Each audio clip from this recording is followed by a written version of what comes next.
Good evening and welcome to another Lockdown Stories with me, PiersTorday. And if you're joining us for the first, we are reading The Dark Wild. And tonight, this afternoon even, we're reading chapter 12 of The Dark Wild. And just to bring you up to date on the story so far, Kester, our brave hero who can't talk to people but can talk to animals, has found a cure for this mysterious virus, as if we hadn't had enough of those, sweeping the world, which has killed nearly all the animals left alive in the world. But Kester has found a few that have survived the last wild, and he's brought them to premium with his best friend Polly, and they've discovered his dad, a scientist who's been missing for 6 years, and his dad has found a cure for the virus. But unfortunately, Facto, the world's biggest food company, who make all the replacement fake food formula that everyone has to eat now there are no animals, do not want the virus to be cured, and they're doing everything within their power to stop Kester and Polly. And the story so far brings us up to a dramatic train crash in the last episode, where Kester derailed a Facto train carrying precious supplies of formula because they were hoping to hijack the cargo and hold Facto to ransom. But unfortunately, they have not discovered formula in the train. They have instead discovered a cargo of wolves. What on earth are live wolves doing in a train meant to be carrying food to the capital city? And that's where we pick up in chapter 12 of The Dark Wild. In the slanting light from the crashed train, I can see that their greyish-brown fur now hangs loose over their bones, like a coat that's too big, and the teeth in their long snouts look more yellow and rotten than when I saw them last. The pads on their feet have shrunken in, exposing longer but blunter claws. Tongues swollen, eyes bloodshot, not infected perhaps, but they're covered in too much dirt to tell. These 6 creatures have changed so much from when I first met them. But there is no mistaking who or what they are. Guardians, the beasts appointed by my wilds to keep them safe in their sanctuary at the Ring of Trees. When we first met, they blamed humans for the virus and tried to kill me. The stag intervened and saved my life, but killed Wolf Cub's father in the process. The cub who then ran away from his pack to follow me and save the wild. The cub now desperate to rejoin them as a full-grown wolf. For a moment, we are all looking at one another. Wolves staring at children, a lone dog at a pack, and a mother at her cub. Mother Wolf is not the largest of them, but I will never forget those eyes that stared after us as we left the ring, her mate and leader lying bloodied at the bottom of a gully behind her. At first, no one says anything. There is only the hiss and steam of the buckled train engine, the steady panting of the wolves, and the drip of leaking oil onto the tracks. Then with a snarl, the cub's mother bounds out of the carriage. She lands with a wobble, but she stays upright and shakes her fur. Ida instantly raises her prod, as do the others, but the mother ignores them. I touch Ida's hand and she whips round. You think I'm scared of these things? I don't, but I think I might be able to handle them better. She sighs. You got away with them too? Then ask them what happened to our food. I wish it was that simple. But she lowers her prod and signals to the others to do the same. The new leader of the wolf pack doesn't head for the children, or the dog who is watching everything with his blank stare, or even me. The cub, told she has sworn to kill both me and the stag as revenge for her mate's death. I stand back, feeling her dirty fur brush past me, as she instead stalks around me towards her son. Wolf Cub snarls and cowers at the same time.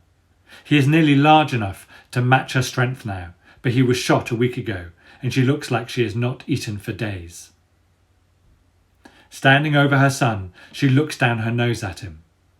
It's only as the stray headlights of the derailed train catch her eyes that I see the sadness in them. Bending down, she licks and nuzzles him. She nudges his bandage softly, investigating it, pulling it off. The cub begins to relax. Mother! At this, her eyes harden and she straightens up. It's strange, she says. You look like my son. You smell like my son. And yet here you are running with humans and a sworn enemy of your pack. So you can't be my son. Not anymore. And she opens her jaws and grabs him by the scruff of his neck, almost hauling him clean off the ground, shaking and shaking him, pulling at him till blood starts to spill down his coat. Stop! I can't take this any longer. Leave him alone. It's not him you want. If you want to avenge his father, take on someone your own size. The minute the words are out of my head, I wish I hadn't said them. Mother drops the cub, who collapses in a whimpering heap on the ground. She stalks towards me, and now the other 5 tumble out of the carriage behind her, the children raising their prods but taking 10 paces back. Only the dog refuses to move. The fur on Mother's face is 2 colours, black around her eyes, white around her muzzle. In the darkness it is almost like looking at a pair of amber eyes floating above a white cloud. Oh, I'm sorry, human. Is this wolf cub your son now? There must be so much he can learn from you that he never could from me, she says in a husky voice. Shall you teach him to walk on 2 legs and wear cloth? She glances at the carnage of the train wreck behind us. I see you are already introducing him to the kind of destruction that only your kind can achieve. I don't think now is a good time to try and explain that it was squirrels who stopped the train, not me. There is a whimper from the crumpled heap of fur lying on the ground. Please, Mother, I never meant to hurt you, I swear. You know, cub, Mother says coolly, without even looking back at him, the weaker you sound, the easier it is for me to despise you. A fatal flaw, just like your father. It was his pride that got him killed, and your downfall will be your cowardice. She takes another step towards me, and I can smell her breath, no longer rich and meaty as before, but dry and stale as dust. You have this under control, yeah? Says Ida next to me, not taking eyes off Mother for a moment, or lowering her prod. You telling them not to attack us. This is no time for life stories. Facto will be sending a patrol right now. I turn back to Mother. He's no coward. He got hit by a fire stick trying to save my life. She curls her lip. I'm not interested in your stories. All I know is he left his pack, betraying his oath to the Guardians. Your cub helped us save your wild. He risked his own life for the wild you were meant to protect. Save? Her voice echoes around the steep stone walls of the cutting with disbelief. They could not be saved. The berry eye had done its worst. There was no wild left to be saved. So you decided to save yourselves. I'm really hoping she's wrong or lying. I think about the pigeons flying north with a cure through the middle of the zone, under storm clouds and over colours, with no way of telling if they even made it out of the city or not. But if Mother is lying, she doesn't even blink. We left the wild and tried to find the human land you had gone to. We found a place of glass tall homes, but it was too near to be the one you spoke of. Glass tall homes hidden in a valley of rock. Mons, mountain city of the north, where Polly's parents were captured by Facto and where formula is made before being sent in all directions on trains like the one behind us. We found no wild though, and no wolf cub. There was no food for us in your glass place, only this sand, the colour of salmon. Formula is transported as a dry powder and mixed with water for eating, the only cooking the grey dinner ladies at Spectrum Hall ever did. It tasted of nothing good, but we ate it, and then the metal box it was in started to move. In the distance, a siren gives a solo whoop in a street, which could be for us, could be nothing. There's another sound too, very quiet at first, but I know straight away what it is. Whispering from the drains and grates sunk into the rails around us. The whispering I heard from the sink, the whispering I heard when I first saw Dagger. I shake my head as if to clear it like the buzzing of a fly, but the noise stays steady in my head, and I can see that the wolves and dog have heard it too. They look at one another. Ida hisses under her breath to me, "Whatever you saying, there's nothing for us here. Come." She points her prod at the upturned carriage, where Eric and 123 have found nothing but formula crates chewed apart, pouches clawed open and licked clean by the wolves. Barely a crumb left to fill up 3 huge empty rucksacks. "So you came here looking for food?" Mother's tail lowers, but only by a fraction. "I think you know perfectly well why we came here." I look at Mother Wolf and her pack, their eyes full of hunger and hate. Wolf Cub has pulled himself to his feet, his tail hanging so low behind him. "Wildness, please! If she will not listen to me, please tell my mother what I have done, how brave I was." His own mother still does not look at him, even as he says this.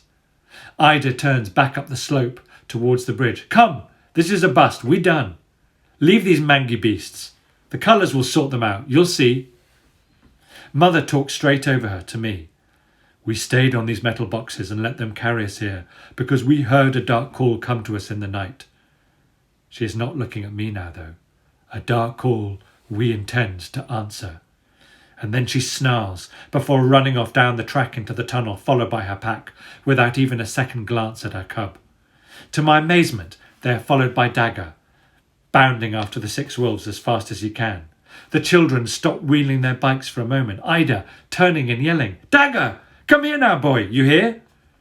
Wolf Cub howls after them, "Mother, come back, don't leave me." But he doesn't move, almost clinging to my side. The whispering grows louder and louder in my head. "Can you not hear it, Wolf Cub?" I ask him. "Don't listen," he says miserably.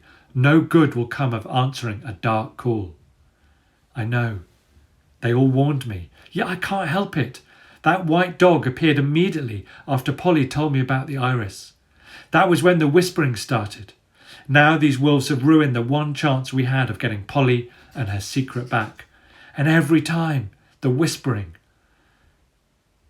Polly always told me not to be frightened. She was the first to follow a lead.